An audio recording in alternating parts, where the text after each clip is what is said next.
कैसे हो सकता है ऐसा कि मेरी ही बेटी उनको बचाने वालों में से है?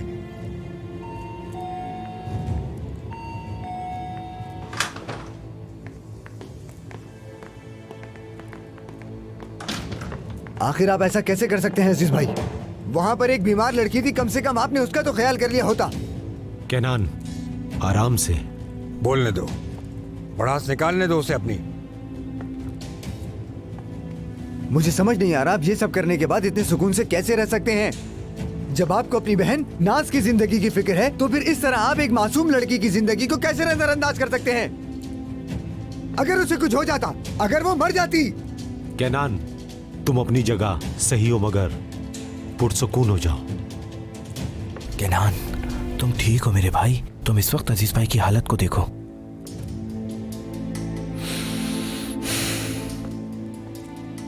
अच्छा भाई ठीक है, अब बताइए मुझे, अल्लाह के वास्ते बताइए मुझे। आपके सामने बैठ गया मैं, अब बताइए मुझे, मैं सुन रहा हूं। क्या बताऊं मैं तुम्हें? हाँ,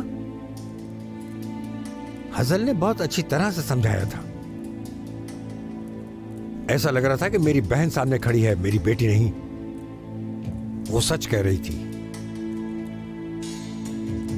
उसने मुझे नहीं छोड़ा था, बल्कि मैंने उसे छोड़ा था। तुम भी जितना चाहो उतना गुस्सा कर सकते हो केनान।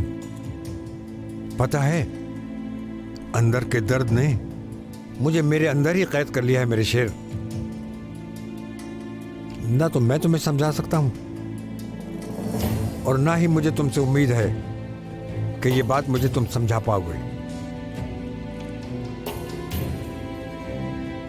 जो कुछ भी मेरी बहन के साथ हुआ, मैंने ही सब होने दिया। अकेला छोड़ दिया उसे, वरना छुपाकर खत भेजने की जगह डायरेक्ट कॉल कर देती वो मुझे। अगर उस वक्त उसके साथ होता तो वो उस घर में ना होती। मैं ही जिम्मेदार हूं उसका। मैंने अपने हाथों से उसे वहां धकेला और अब मेरी बेटी मेरी बहन के कातिल को शेल्टर दे रही है। यही तकदीर है। जो मेरे साथ हुआ तुम्हारे साथ हो रहा है।